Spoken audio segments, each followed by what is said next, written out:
Well, looks like we're live. We had some internet problems here. Thanks for joining me. This Stand on Guard, your host, David Krayden. When we get back, the fallout from yesterday's incredible White House meeting between President Donald Trump and Ukrainian President Zelensky continues to unfold. When we come back, some more.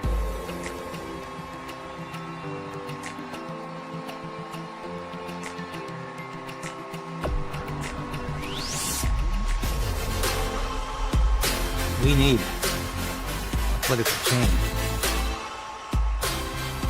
but we also need the resolve to resist.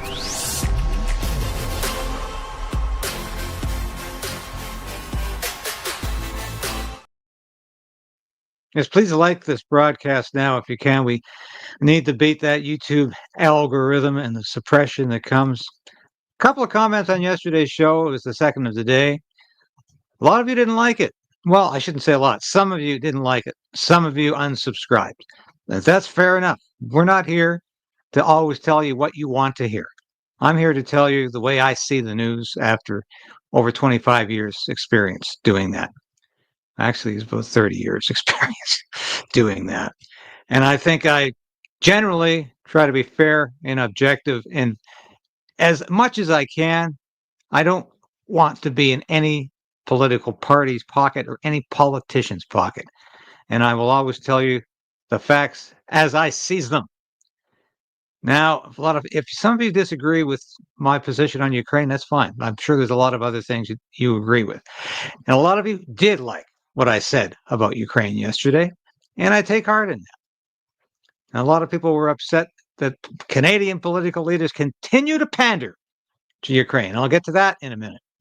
Before I missed the opportunity, though, I received an email the other day from a viewer, and I promised I would read this on the air today, and I got bombarded with material this morning, and I almost forgot that this is more important. This is what I pledged to read this morning, and this is from a viewer. Greetings, David. I just watched your interview and redacted. Thank you for being a voice of reason regarding Ukraine. As a fourth-generation Canadian of Ukrainian descent, I'm emailing you in advance of your upcoming interview with Pierre Poilievre, who I will not vote for if he or anyone continues their support of this pointless war, which has already destroyed so much of the country and killed and wounded over 1 million people on both sides. Actually, not that many Russians, probably about twice as many Ukrainians. I'm saddened by my friend's refusal to even listen to the truth of how this whole debacle started, with the ever-encroaching moves of NATO, the West breaking of the Minsk Accords, and the dismissal of every attempt by Russia to negotiate a favorable settlement to their issues before the SMO started.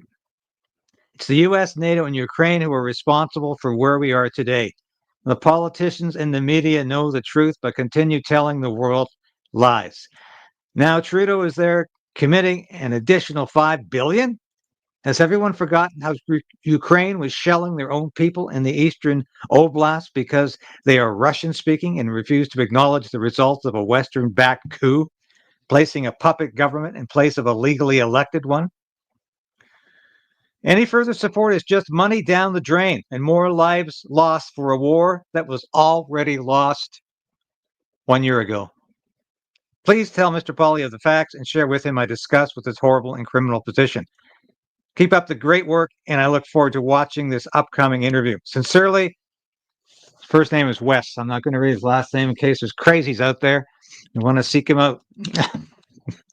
But I'll get to Mr. Poilievre's response yesterday. I don't think Wes will be voting for Pierre Poilievre because he disappointed us all yesterday in his response. But I will not be interviewing Pierre Poilievre next week. I received a note from the opposition leader's office yesterday afternoon saying that it was impossible at this time. Well, I'm very disappointed. In fact, I didn't even plan to talk about Ukraine with Mr. Poiliev, whom I have known for over 20 years, and I know isn't necessarily very enthusiastic about talking to the post-millennial or myself for whatever reasons he has. I don't know. A lot of conservative politicians take conservative media for granted. They take independent media for granted, and they shouldn't. And they dismiss it. And I'll say that on the record right now. It's bad policy. But I'll be patient. I'll wait. I hope they come around. In the meantime, I will be interviewing Maxime Bernier next week. He happily agreed to my request this morning. So I'll be talking to Max next week about a lot of issues, including Ukraine. And I'll be happy to, I'm happy he's the only Canadian politician who actually has the balls to stand up and say, we need to stop sending billions of dollars into the black hole of Kiev. So enough of that. We'll talk about Mr. Poilievre's response to Ukraine and the meeting yesterday momentarily. But before I do that, let me just remind you what happened yesterday in the Oval Office. Now, this is incredible. This started out as a news conference. This is Zelensky meeting informally with Donald Trump after they had a meeting. They discussed a lot of issues. Trump started the meeting out very friendly. In fact, he even suggested, that don't criticize my friend Volodymyr for wearing the combat fatigues and not a suit. He looks fine, but the more rope they gave Zelensky, the more he began to hang himself, and the angrier Donald Trump got. It was just interesting. Well, I'm just going to play a bit of this just to get us off here to a bit. With the lives of millions of people. You're gambling with World War III. You're gambling with World War III. This thing over with. You see the hatred he's got for Putin. It's very tough for me to make a deal with that kind of hate. He's got tremendous hatred. And I understand that, but I can tell you the other side isn't exactly in love with, him either. So it's not a question of alignment. I'm aligned with the world. I want to get the thing set. I'm aligned with Europe. I want to see if we can get this thing done. You want me to be tough? I could be tougher than any human being you've ever seen. I'd be so tough. But you're never going to get a deal that way, so. We'll come back to more of that in a while. But a lot of folks were on the comment section yesterday saying, well, how do we know Ukraine is corrupt? It is so corrupt that even Politico is running articles. Zelensky's no Churchill and Ukraine's corrupt. This is not some radical out there making these. This is not some Russia infiltrated journalist. It's a guy from the UK who was very instrumental in Brexit, saying the West is being totally snowed over, just like we are here outside of Ottawa today. They're being snowed over by Zelensky. And it is, even the mainstream media recognizes that Ukraine is one of the most corrupt regimes in Eastern Europe, and it should come as no surprise. And somebody said, how do we know Zelensky's selling arms? Well, I came across this story when I was writing for Human Events. Ukraine seeks to sell weapons produced by their own defense companies. Yeah, Ukraine is producing weapons in Ukraine right now, and they're selling them on the international arms market while they continue to get free armaments and free aid and assistance from the United States, Europe, and Canada. What kind of a snow job is that? This shyster will do anything to make a buck. And where do you think the money's going? There is so much outstanding cash in Ukraine that has not been accounted for. So if you doubt the corruption angle, do a bit of reading. A lot of you are redacted viewers. Clayton and Natalie have done some wonderful segments on this. I have done several broadcasts on Ukraine alone and about the financial disaster it has put Canada in terms of the billions of dollars we've given it. The description of those episodes will be in the description, so you can revisit them. I have documented this information extensively. I have showed you how Canada is spending its money, and it's not all on armaments. We're spending money on the Ukrainian bureaucracy, so crooks like this can stay in power. It is a sham. Now, not to get off topic, but yesterday, of course, we learned that Donald Trump isn't a big fan of Pierre Poilievre. And I'm just waiting for this to come up here, and it's not. I'm not getting that slide up, and I don't know why. We'll have to come back to that. But Donald Trump announced yesterday that he doesn't think Pierre Poilievre is sufficiently MAGA. Now, I don't know if that's good or bad for Pierre Poilievre. It might not be a good thing, but it might not be a bad thing, because you have to remember he's fighting this MAGA label right now, which the liberals are trying to foist on him, and which the liberals want to run against. They don't want to run against Pierre Poilievre. They want to run against Donald Trump. So if they can convince everybody that Pierre Poilievre is Canada's Donald Trump, they'd love it. So maybe this is good news for Poilievre. I don't know. But I don't think what he said yesterday on his X account was very good. And I think that is a problem. Let's show you a little more of the incredible footage from yesterday. Have you ever wondered why Zelensky always wears these combat fatigues, like he just came back from the front with the men? This is interesting. Why don't you wear a suit? You're at the highest level in this country's office, and you refuse to wear a suit. Just want to see if do you own a suit? Yeah, problems. A lot of Americans have problems with you not respecting. I don't have such. I will wear a costume after this war will finish. Okay. Yes, maybe one. Maybe something like yours. Yes. Maybe something better. I don't know. We will see. Maybe something cheaper than. Yeah. Thank you. Thank you for. Well, he could wear the finest Savile Row suits because that's how much money he's been getting as a corrupt politician in Ukraine. He has plenty of money to buy the best suits in the world. So, yeah, he used the word costume. Somebody told me on X yesterday that suit and costume are synonymous in Russian or Ukrainian. I don't know if that's the truth. And like I say, I have Ukrainian ancestry. My maternal grandmother was Ukrainian. And so I grew up listening to the stories of the famine in Ukraine, and which of course was a devastating result of catastrophic communism in the Soviet Union. But of course, people still talk about Russia today like it's communist, like they haven't moved on from the Soviet Union. And they did. They're trying to be a normal country. They're trying to have a free enterprise economy. They're trying to be a different country than they were under successive brutal dictatorships like Lenin and Stalin.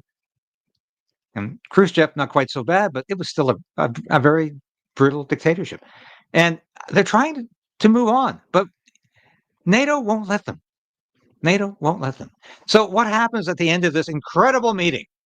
And this really is a watershed moment in American diplomacy, where you've got the news media sitting there and an open fight starts up between the president of the United States and Zelensky. And he's got the Secretary of State and Vice President J.D. Vance sitting next to him. And you can just see suddenly the huge bifurcation that exists between what the U.S. has been saying to the media and where it really wants to go with this. They're fed up with keeping this war going indefinitely. And Donald Trump's frustration is evident. This is what I was told. The president has kicked Zelensky out of the White House. His delegation right now is telling him that he's got to go home. That was it. So what does Zelensky do? Let's go to Fox News and say, I did nothing wrong. It was Trump and Putin, Putin. That's who is to blame for this. From you, Mr. President, a thought that you owe the president an apology. No, I respect the president and I respect American people. And I think that we have to be very open and very honest. And I'm not sure that we did something bad. I think maybe sometimes some things we have to discuss out of media, with all respect to democracy and to a free media. But there are things where we have to understand the position of Ukraine and Ukrainians. And I think that is the most important thing. Yes, we are partners. We are very close partners. We have to be fair. We have to be very free. Hey, buddy, you're not even a junior partner anymore. It's over for you. You might be impeached when you get back. There's impeachment. They're impeaching you from prison. One of the people you threw into prison for daring to disagree with you is beginning the impeachment process as we speak. You're not long for the presidency of the Ukraine, Zelensky. And you're not an equal partner with the United States. You have been, how shall we put this in a polite way? You've been sucking the United States dry. You're down to the bones. And it's over. Donald Trump says it's over. I want peace in the region. And if you don't want peace, if you don't want a ceasefire, too bad. Go find another job.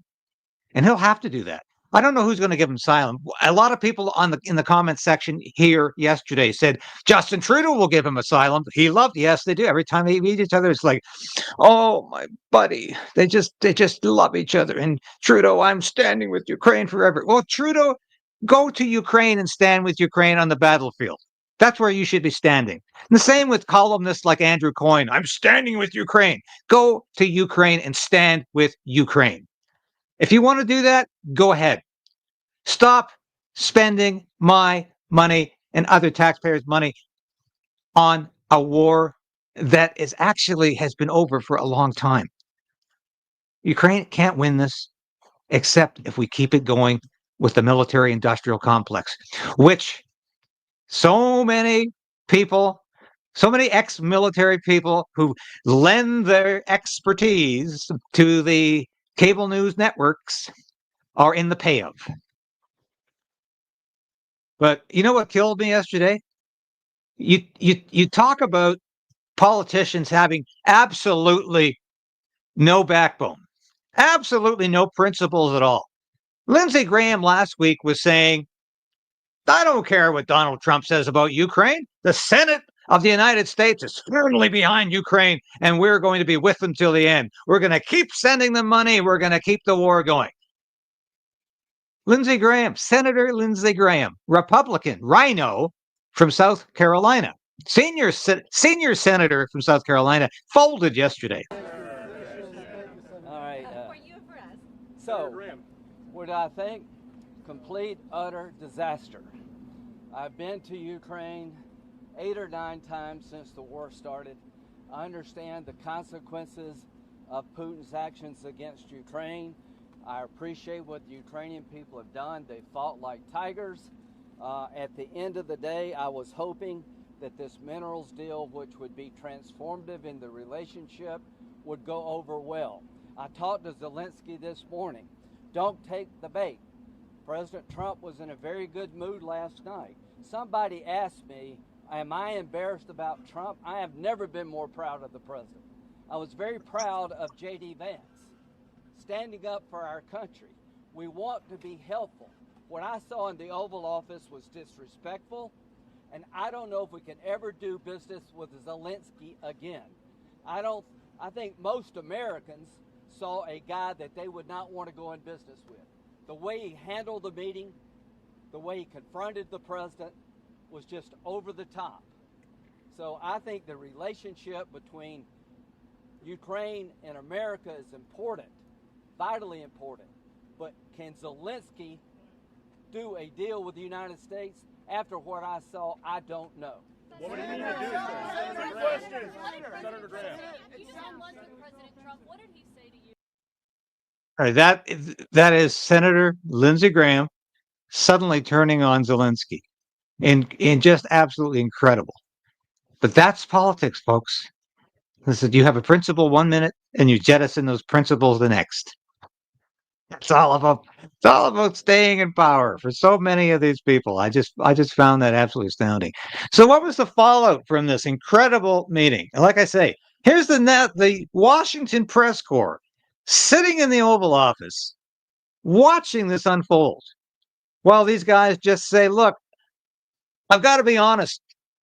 We're fed up with you, Zelensky. We're fed up with this war. We're fed up with you sucking us dry.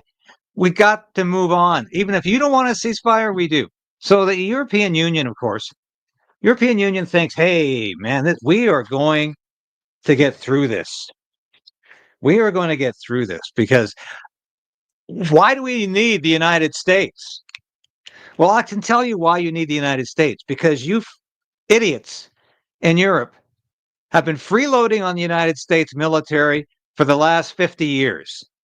And there would be no NATO without the United States because it contributes most of the money and most of the military, always has. And I have served with NATO overseas. Yes. In fact, I used to write the talking points for NATO as an Air Force public affairs officer. And I can tell you, the United States has always been the glue that kept NATO together. Now, do I agree with where NATO's gone over the last 20 years? Absolutely not. It used to be a perfectly good and functioning and just organization when it was about containing communism. Now it's about starting the Third World War. And if Europe thinks it wants to go alone, great.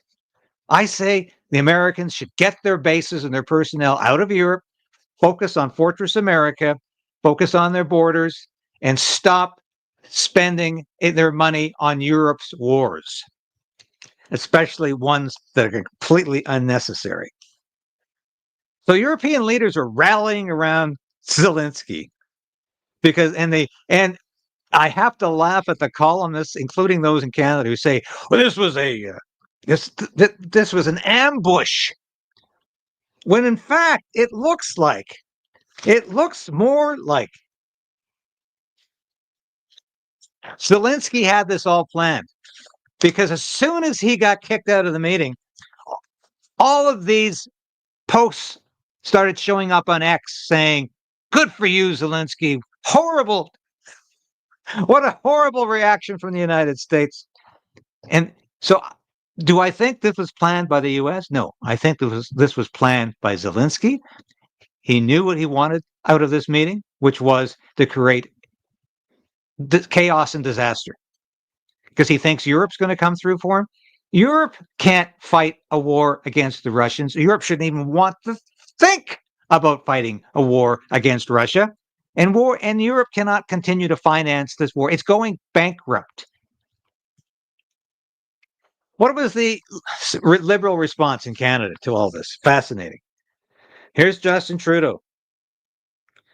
Russia illegally and unjustifiably invaded Ukraine. Yeah, we've heard that 100 times. Nothing to do with 2014. Nothing to do with the conflict in the Donbass region that had been going on for 8 years. Don't even want to mention that. For 3 years now, Ukrainians have fought with courage and resilience. Their fight for democracy, freedom, and sovereignty is a fight that matters to us all. Mm-hmm. Canada will continue to stand with Ukraine. Well, here's the rhetoric over and over again. Canada will continue to stand, and Ukrainians in achieving a just and lasting peace. Chrystia Freeland, Ukraine must win. Putin must lose. Not going to happen, you idiot. What an airhead. Ukraine is not going to win this war. There's no way in hell they're going to win this war. Slava Ukraini. This is, of course, the woman whose grandfather was a Nazi propagandist in Poland during the Second World War. And she loves to hobnob with the Nazi Azov regiment in Ukraine. And here's Mark Carney. The U.S., EU, and Canada have been strongly supporting Ukraine in this fight for freedom. I am immensely proud of the military and humanitarian support Canada has provided, and I'll just add there, has sent into the black hole of Kiev. Canada is Ukraine's steadfast ally. President Zelensky and the Ukrainian people have our admiration for their courage. As Prime Minister, I will ensure Canada continues to remain steadfast with Ukraine. Well, what did you expect here? Here's the response I liked best yesterday. And a lot of people are going to say, "Oh, you can't like anything Maxime Bernier and the PPC are saying because it's undermining Pierre Poilievre." You bet it is. Maxime Bernier said it's unbelievable that Canada has sent $20 billion to this pathetic comic who can't even recognize the precarious situation he's in and the pointless destruction he's brought to his country. Gets even better. This little brat needs a spanking. And our stupid politicians in Canada will get the same treatment if they continue with their reckless, confrontational approach. Whew. Couldn't agree more, Maxime. And we'll talk about this next week.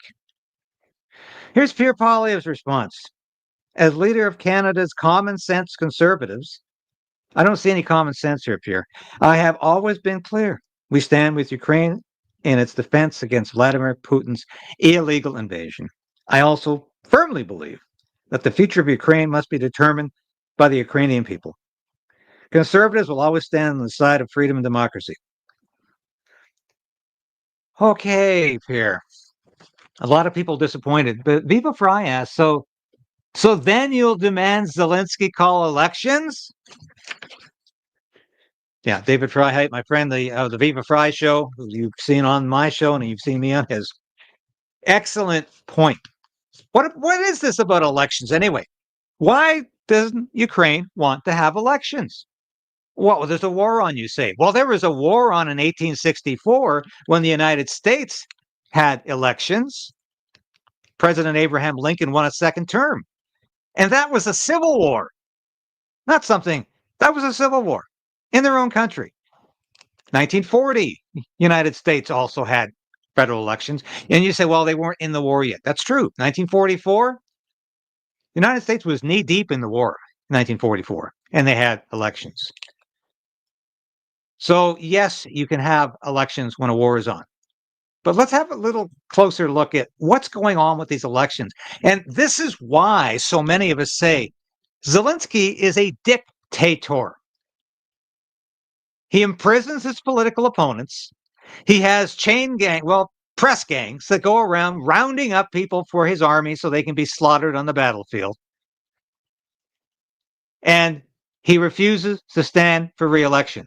To Ukraine's internal political tensions. Lawmakers stormed the podium in the country's parliament, the Verkhovna Rada, voicing outrage over Ukraine President Volodymyr Zelensky's latest crackdown on opposition figures. The trigger, if you're wondering, it's his administration's decision to impose sanctions on former President Petro Poroshenko. Videos on social media from the scene show angry MPs holding banners and chanting against Zelensky, accusing him of silencing rivals and centralizing power in his very own hands. Zelensky has been accused of banning opposition parties, tightening control over the media, and postponing elections under the pretext of martial law. In fact, his presidential term officially ended in May 2024, yet elections remain off the table.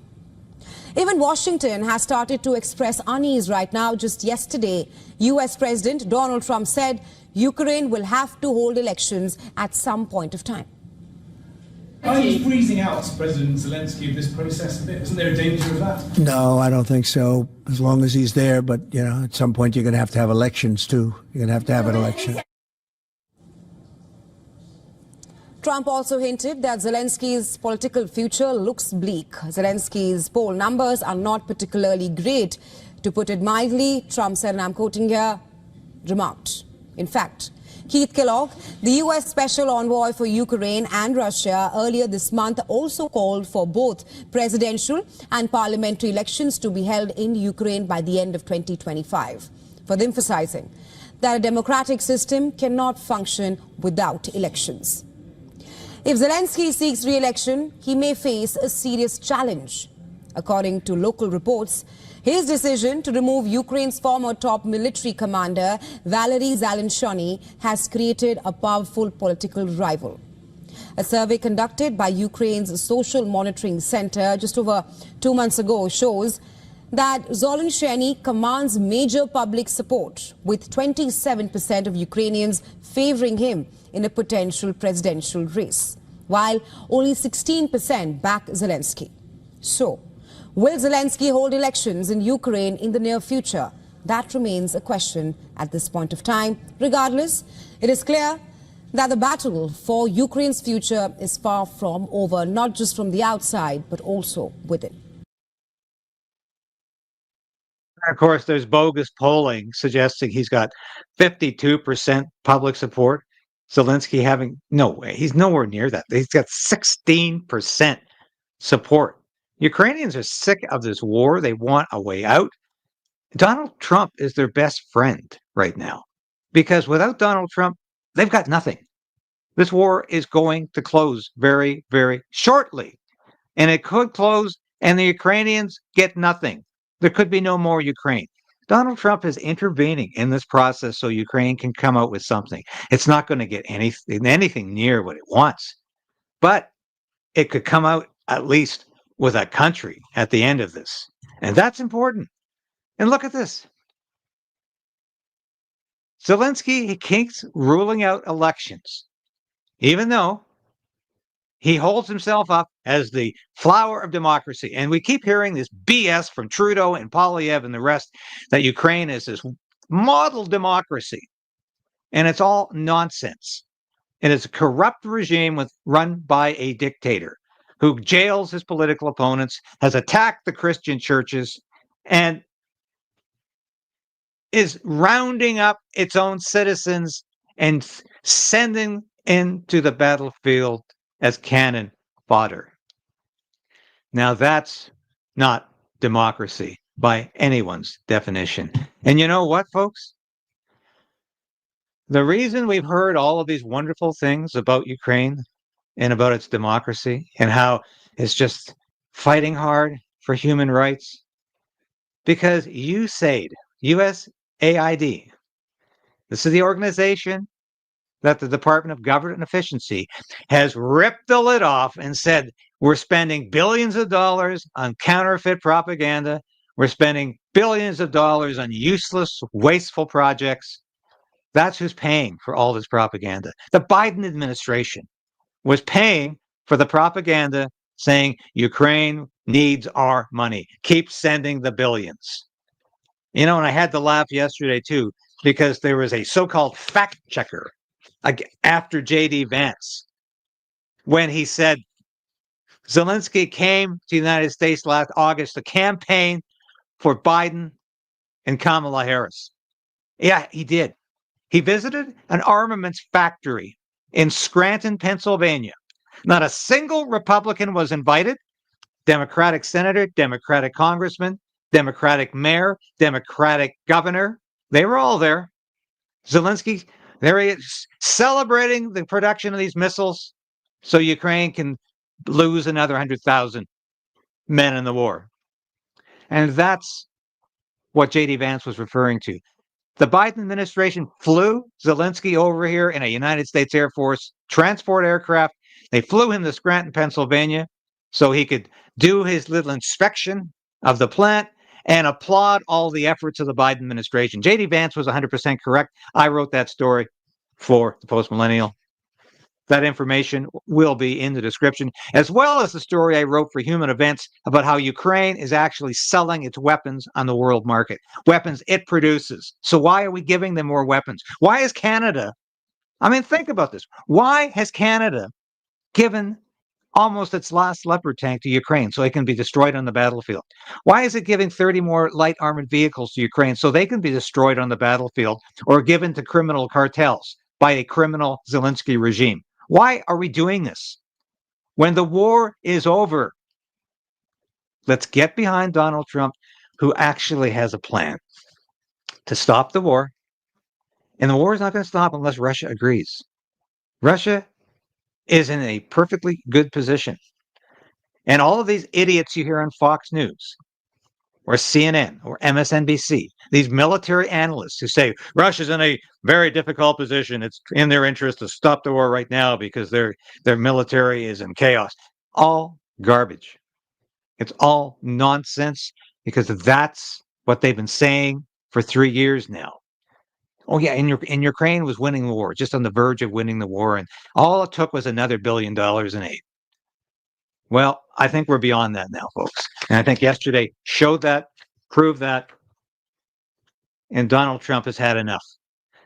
Next couple of days, watch, wait, and see what happens to Mr. Zelensky, to President Zelensky in Ukraine. Can he hang on much longer? I doubt it very much, because they're fed up with him there too. And that's what's actually happening here. When I come back, some concluding remarks. Of Ukraine. However, for the past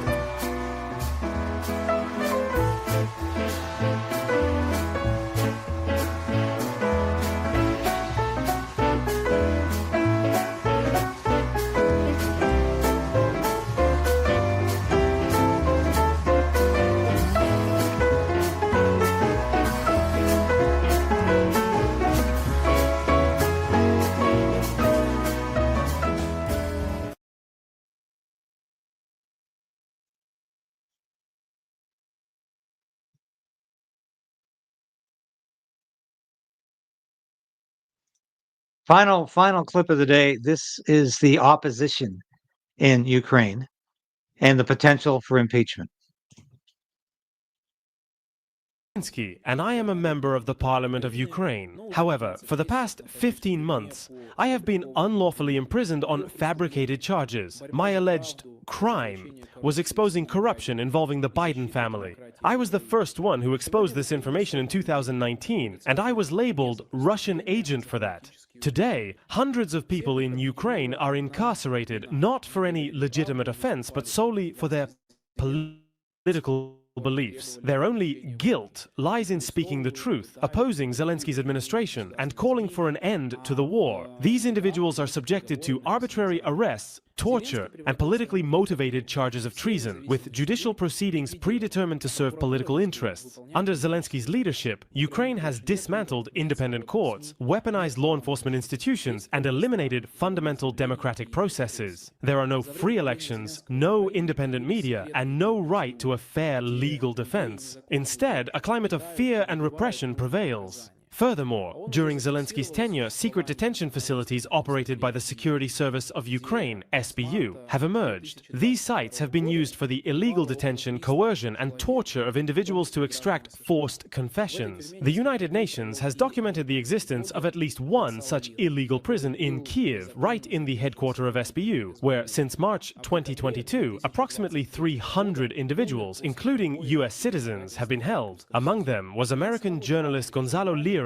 who was unlawfully detained by SBU officers, held under inhumane conditions, and later died in December 2023 following beatings and extortion while imprisoned in the Kharkiv detention center. I have personally been subjected to physical assaults and torture on 2 occasions in prison in an attempt to coerce me into falsely confessing to alleged connections with Russian intelligence and to admitting that my 2019 exposé of the corruption of the Biden family were part of a Russian intelligence operation. The true objective was to fabricate a false narrative linking your campaign, Mr. Trump, to Russia in an effort to conceal the origins of this operation. These allegations were deliberately manufactured in Ukraine, intended to justify the failed 51 intelligence officials' letter and extend this false narrative into 2024. Ukraine has effectively been transformed into an instrument of political repression and external interference. President Zelensky and his administration act in the interests of globalist elites, Soros-affiliated NGOs, and USAID-funded NGOs and media, systematically dismantling democracy in Ukraine and suppressing political dissent. Nevertheless, I remain steadfast in my commitment to justice and democracy.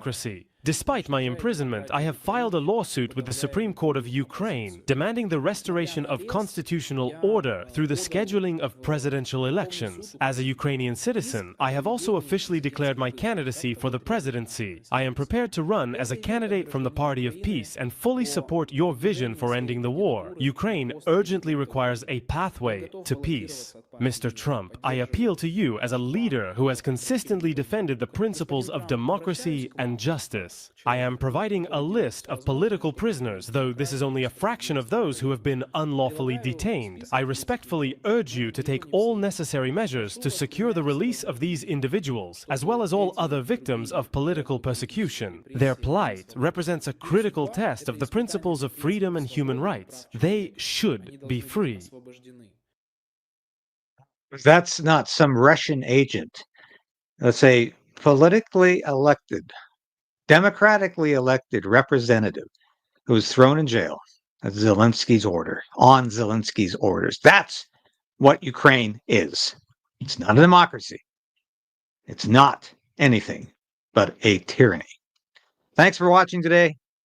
We'll be back again tomorrow, 10 o'clock, maybe 9, we'll see, with all the news you need to know so we can all continue to resolve to resist.